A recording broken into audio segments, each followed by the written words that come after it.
aku Meta Kaunanapita dari kelas 12 IPS SMA Metamera Palembang. Nah, di video kali ini aku bakal membahas biodata pahlawan perjuangan kemerdekaan Indonesia di kota Empek. Siapa orangnya? Yuk nonton video ini sampai habis.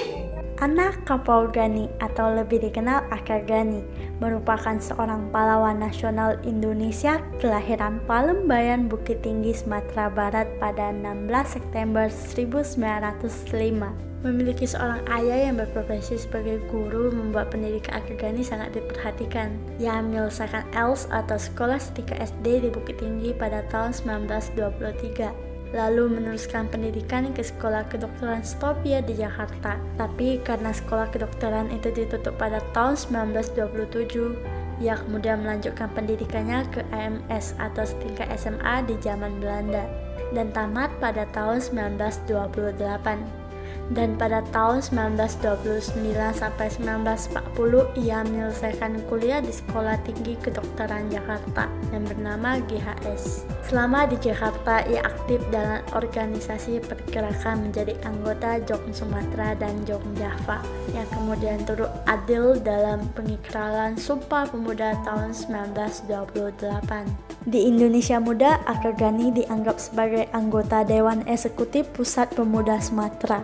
Kegiatan dalam dunia politik dimulai Aka Gani sebagai anggota Partai Indonesia atau Partindo pada Mei 1937. Setelah Partindo bubar dengan beberapa temannya, Aka Gani mendirikan partai baru yaitu Gerakan Rakyat Indonesia atau Gerindo yang diketuainya. Pada tahun 1939, Aka Gani ikut mensponsori lahirnya Gabungan Politik Indonesia atau GARPI yang merupakan federasi partai-partai politik dan dikenal dengan aksinya Indonesia Berparlemen. Pada akhir masa penjajahan Jepang, Aka Gani pernah aktif di beberapa organisasi dan lembaga yang mempersiapkan kemerdekaan Indonesia. Jadi tak heran ketika proklamasi Republik Indonesia, Aka Gani dipandang sebagai tokoh sentral di Sumatera Selatan. Aka Gani lah orang pertama yang mengibarkan bendera merah putih dan membacakan teks proklamasi di Palembang. Sebagai politisi, Aka Gani lah yang mendirikan Partai Nasional Indonesia atau PNI di Palembang. Dan pada tahun 1947 terpilih sebagai Ketua Umum PNI. Namun karena tidak bisa meninggalkan Palembang untuk memimpin PNI di Yogyakarta, ia akhirnya hanya menjadi Ketua PNI Sumatera Selatan. Sejak Oktober 1945 sampai Juli 1946, ia menjadi koordinator Badan Keamanan Rakyat untuk Sumatera Selatan. Inilah sebabnya kemudian Aka Gani pernah menjabat sebagai Gubernur Muda dan kemudian Gubernur Militer Sumatera Selatan. Berkat pengaruhnya yang begitu kuat di pergerakan politik dan kemiliteran, kemudian Amir Syarifuddin sebagai Menteri Pertahanan, Aka Gani dianggap menjadi Wakil Kementerian Keamanan dan Pertahanan untuk Pulau Sumatera Selatan. Disinilah awal mula Aka Gani dapat julukan sebagai penyeludup terbesar di Asia Tenggara. Semasa aktif di kemiliteran dalam BKR maupun sebagai Wakil Kementerian Keamanan dan Pertahanan di Sumatera Selatan. Aka Gani selain memimpin secara langsung perjuangan bersenjata di lapangan, namun juga aktif mengumpulkan senjata dan membeli barang-barang kebutuhan rakyat dengan cara penyeludupan. Gani mengirim hasil bumi ke luar negeri, lalu hasilnya ia jadikan untuk membeli senjata dan pakaian dari Singapura atau negara-negara lainnya. Oleh karena itu, kegiatannya inilah ia dijuluki oleh Belanda sebagai penyeludup terbesar di Asia Tenggara.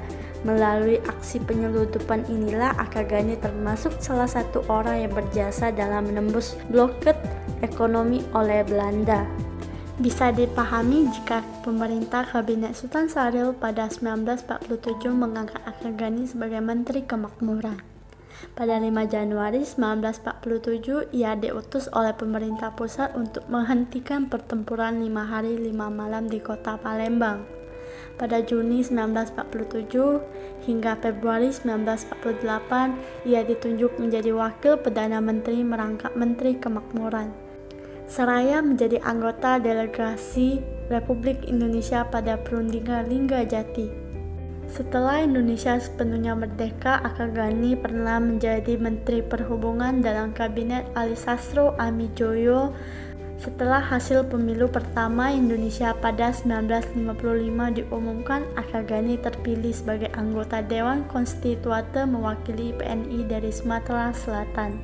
Setelah Dewan Konstituante dibubarkan karena dianggap menemui jalan buntu membentuk Undang-Undang Dasar baru dan keluarnya Dekret Presiden 5 Juli 1959, Akagani kembali ke Palembang dan meneruskan praktek dokternya. Dr. Akagani juga pemuda pergerakan yang turun ke dunia perfilman. Ia menjadi aktor utama dalam film Asmara Murni. Hingga Dr. Akagani wafat di Rumah Sakit Cerita Palembang pada 23 Desember 1968 pada usia 63 tahun sebagai perjuangan dan pensiunan Mayor Jenderal dan pemegang sejumlah bintang tanda jasa. Jenazahnya dimakamkan di Taman Makam Pahlawan Satria Siguntang, Palembang. Sejak 1979 namanya diabadikan sebagai nama rumah sakit di Palembang, Rumah Sakit Dr. Akagani. Rumah milik pahlawan nasional pensiunan Mayor Jenderal TNI Dr. Akagani dibangun pada 1959 dan hingga kini tetap berdiri kokoh dan tempat tinggalnya kini beralih fungsi sebagai Museum Akagani sejak 2004 lalu. Untuk mengenang jasa-jasanya juga pada tanggal 9 November 2007, Presiden Susilo Bambang Yudhoyono memberikan gelar Pahlawan Nasional Indonesia kepada Akagani. Gelar ini diterimanya bersama dengan Slamet Rijadi, Indah Ana Agung Geng Agung, dan Moes Topo berdasarkan keputusan Presiden nomor 66/2007 TK. Ya, jadi itulah pahlawan perjuangan kemerdekaan Indonesia di kota PMP, Dr. Akagani. Dari sejarahnya yang panjang, mulai dari perintisan, pergerakan, dan perjuangan menegakkan proklamasi kemerdekaan Indonesia, jasa dan pengabdiannya kepada masyarakat, bangsa, dan negara tak berlebihan bukan jika Akagani dipandang sebagai tokoh yang berkemukakan dan berpengaruh di Sumatera Selatan. Baiklah, video saya sampai di sini. Semoga video saya bisa menjadi inspirasi bagi banyak orang dan bermanfaat bagi banyak orang. Bila mana ada kesalahan kata, saya minta maaf. Sampai jumpa dan terima kasih.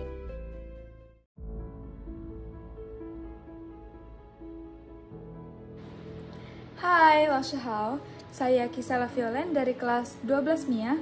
Hari ini saya akan menceritakan secara singkat tentang biografi Adnan Kapaugani. Jadi langsung masuk ke videonya. Adnan Kapaugani, atau biasa dipanggil Gani, lahir di Palembayan, Sumatera Barat pada tanggal 16 September 1905 dengan berkebangsaan Indonesia. Semasa hidupnya, ia dikenal sebagai politikus handal dan cerdas. Pada tahun 1923, ia menyelesaikan pendidikan pertamanya di Bukit Tinggi. Sejak remaja, ia aktif mengikuti organisasi sosial seperti Jong Sumatera Nenbon dan Jong Java. Setelah itu, ia melanjutkan pendidikan menengahnya di Batavia untuk mengambil sekolah kedokteran. Adnan kemudian mengambil kedokteran di Sekolah Stovia, Jakarta. Dikarenakan sekolahnya tutup pada tahun 1927, sehingga ia harus melanjutkan sekolahnya ke AMS dan lulus di tahun 1928. AMS sama seperti SMA di zaman sekarang.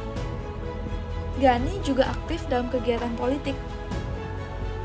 Di tahun yang sama, ia terlibat dan membantu dalam terselenggaranya Kongres Pemuda II di Jakarta. Pada 1942, Gani menolak untuk berkolaborasi karena adanya pendudukan Jepang di Indonesia. Gani kemudian ditangkap pada September 1943 dan dibebaskan tahun depannya berkat lobi politik Soekarno. Pada tahun 1945, setelah proklamasi, Gani memperoleh kekuasaan politik dan menjadi komisaris PNI dan residen di Sumatera Selatan. 25 Agustus 1945, Gani membacakan naskah proklamasi di Palembang sekaligus mendaulat dirinya sebagai pengampu kekuasaan residen Palembang hingga ada keputusan dari Jakarta. Bagi Gani, munculnya berbagai organisasi dan barisan laskar akan menciptakan kekacauan dan menghambat fokus Republik dalam proses peralihan kekuasaan. Pada 28 Desember tahun 1946, hal pertama yang dibahasnya adalah soal pemberhentian kekacauan. Untuk mengubah kekacauan, cara bekerja organisasi-organisasi perlu diperbaiki untuk semua kalangan, sehingga terbentuk lagi pimpinan sentral yang dituruti. Sejak 2 Oktober 1946 sampai 27 Juni 1947, Ghani menjabat sebagai Menteri Kemakmuran pada Kabinet Syahrir III dan juga menjabat sebagai delegasi Indonesia ke sidang pleno ketiga, Perjanjian Linggarjati. Saat menjabat, ia melakukan penyeludupan untuk menyelamatkan negara ketika Belanda memblokade perairan Indonesia, dan ia berhasil menyeludupkan 9 kg emas, 300 kilo perak, dan 8.000 ton karet untuk membayar 20.000 seragam tentara. Setelah jatuhnya Kabinet Syahrir, ia bersama Amir Syarifudi dan Setyadijit Sugondo menerima mandat dan menjabat sebagai Wakil Perdana Menteri sekaligus Menteri Kemakmuran. Ketika ia menjabat, jaringan penyeludupannya sudah mencakup seluruh pantai utara Jawa dan pantai Sumatera. Ghani adalah orang pertama yang ditangkap dan dilepaskannya kembali pada masa agresi militer Belanda I. Pada November 1948, dalam Kabinet Amir II, Ghani memimpin delegasi Indonesia untuk menghadiri konferensi PBB di Havana, Kuba, atas undangan Sekjen PBB Trygve. Perjalanannya terbilang penuh resiko karena harus melewati patroli Belanda, tetapi Ghani berhasil menyeludup di kapal untuk keluar negeri dan menaiki pesawat menuju Havana.